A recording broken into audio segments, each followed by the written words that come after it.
Okay, so I still stand behind my previous statement that this episode, Icarus, Icarus, Icarus, that aired on Friday for Smallville should have come right after Patriot because there was nothing about Luther that even mattered to this episode.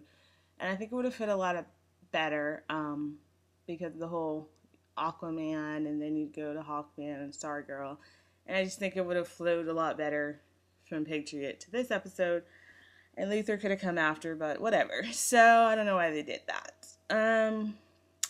The episode began with Clark proposing to Lois, and it wasn't like a big surprise there, with all the pictures and stuff they had released. So I don't want to spend a lot of time talking about that. If anyone wants to know my very detailed opinion about that, then just message me. I'll do another video. Anyway, so then Lois goes to work, and she's trying to show off her ring, which I thought was pretty cute. And then Kat asks her if she's knocked up, which I knew Kat would have something funny to say. Then here comes Tess, and she's being kind of bitchy to Lois and saying, "Oh, I hope your domestic responsibilities don't interfere with your work." And then tells her she has to come and get a retinal scan at 9. So I guess we're supposed to believe that in a minute of knowing about Lois and Clark getting engaged that she decided to throw them a surprise party. I thought that was weird that in that 1 minute she would come up with that. So I don't know why they did that. I think it would have made a lot more sense if Oliver had planned the party. But it didn't seem that Lois and Clark had told anybody else about it.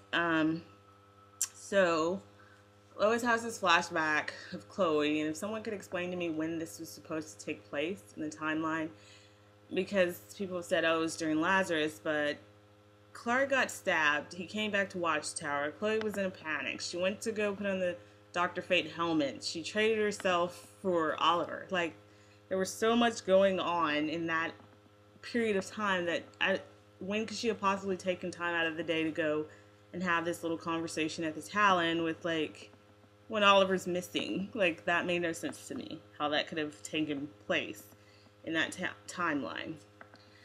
Okay, so then it's 9 o'clock. Lois and Clark show up. I thought it's funny because this show is just, like, speeding along. It's nighttime, then it's the next morning for one, like, 2-minute scene, then it's the next night, and it's just, like, really packing it in there. But, it's also funny that Clark doesn't go to work. I know a lot of people like, oh, I want to see Clark's journalism career, and oh, it's so important for Clark Kent and Superman, and blah, blah, blah. And I'm like, Clark Kent on Smallville doesn't care about being a reporter. I'm sorry if you thought he did, because nothing I've seen on the show makes me think he does. Like in Persuasion, Clark tells Lois, you can't quit reporting, it's really important to you, and that's your life, and then in Supergirl, he's like, oh, I wanted you to go to Africa because it's really important for your career. This is said because Lois does seem to care about her career. She works hard. She's there. The last time we saw Clark in the bullpen was in ISIS. And even when Lois gave him the application to work there, it's like Clark has very little concern. Not a single person on the show has ever said, Clark, I know reporting is really important to you. Because it's not. So I think it's funny that Clark doesn't care and I don't care if he works either. So it's just funny to me that he's got on his work clothes, but we never saw him at work. So they go into the party, and this is the part of the episode where I just started smiling because I'm like, Oliver and Emil and Carter, yay! I just love those three guys. I think they're so funny, like every scene. When there's comedy to be brought, Oliver and Carter and Emil have some really funny things to say. So they're talking about marriage, and Oliver's being all noble and saying, that since he's on America's Most Wanted list, he can't come to their wedding. And Clark's like, no, I really want you to be my best man. And Oliver seems really, like, touched and honored and, like, thank you. And so cute, that scene. And then I was just thinking it's nice because that's kind of what a best man, like the word encapsulates. Clark says, you're there for the worst days of my life. I want you to be there for the best. Aww. And I'm thinking, there's no woman that Lois could even claim to put in that position in her life. Pretty much every woman she knows has tried to jump her man at some point. Everyone, including her sister. So it's like, wow, she's got slim pickings for the maid of honor. I'm sure they'll probably try to force Tess in that position, but come on now. It's like, let's see, Dinah is the only woman who hasn't tried to jump Clark. So all the other women have their issues. Kara, she would be a great pick. She's always respected Lois. She's always encouraged Clark to tell Lois the truth. That's right, encouraged Clark to tell Lois the truth, not sabotage their relationship or was jealous of Lois, like some of her other close friends. So anyway, Oliver, yay.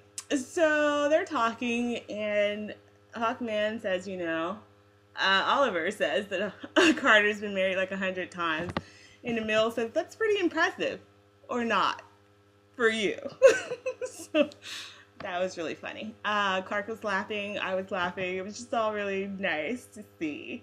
Then what happens is Oliver gets the hell beat out of him. Like by some savage mob of people. But Carter and Stargirl come and, save the day. And I was glad to see that because I'm like, Clark can't save everybody. So it's really cool that Carter and that girl were there. I think her name is Brittany, I'm sorry. Or that's her name in real life. I forget what Stargirl's actual name is. So Clark and Lois are at home, and it's just like blah, blah, blah. Domesticity. So, if I talk about Clark and Lois, I'll just put a whole other video about that. But I did notice their interaction was nice and sweet and normal and better than anything in Abandon or Patriot or Lether. So it's nice to have a director that gets that these two people are in a relationship and that they're in love. So that was refreshing. This is what I loved. When Lois sees the attack and she gets the blur jacket to give it to Clark to go help Oliver. I was just like, see, this is why I have said it once, I've said it 1,000 times, that I love Lois and Oliver's relationship. The best relationship on that show. I mean, Lois and Oliver are like family. It's not like they're just friends or like he's her ex. I mean, like really solidly just love each other. And like, there's no weird, it's just like, of course. She wants him to help Oliver. He's like her brother at this point.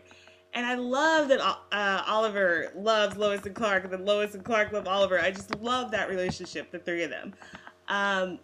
So it's like, yay, he goes to save Oliver. And that's why I say Oliver's the best man, to be at their wedding. Because he would do anything for Lois. He would do anything for Clark. And vice versa. It just goes, the three of them, they're just perfect. So Clark goes and it's like, why did you tell me that you got attacked? Oliver's like, sorry, Daddy. Sorry, Daddy, I didn't know.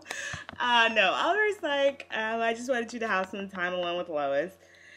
Then here comes Carter going, yeah, the human speed bag. I told the human speed bag that you would want to know he got his bell rung. So I was getting a kick out of that, Carter and Oliver and all the banter. Then here comes Clarky saying, we all got to go underground. And literally, while I was watching this, I started laughing when Clark turned off the lights. Like, are you honestly turning off the lights in a room where people are still standing? Like, that's right, Clark has spoken, and the lights are going on. Click, click. I mean, I guess it was supposed to be dramatic, but I just thought maybe Oliver should have said, dude, could you wait till we walk out of the room before you turn the lights off? Anyway, I just thought that is so Clark. Like, unilaterally going, we're going underground, we're shutting his mother down, click, click, lights are going off. So, that was funny. They all dispersed, and then there's a lot of interrogating going on. A whole lot of interrogation going on. Lois and Emil and Tess and blah, blah, blah. So Clark goes to Slate's office. Carter comes, and correct me if I'm wrong, but Clark was implying that he was going to leave Lois, that he was going to disappear like he did at the end of season 8, and that he said something like, if Lois only has a relationship with the Blur, what kind of marriage will that be? So please, someone tell me if I'm misunderstanding that. Once again, Clark was like, he's going to go underground, but he didn't consider Lois going underground with him. So, I don't know. But here comes Oliver. It's like, oh, don't cancel the wedding yet because I've got this killer speech written. So cute.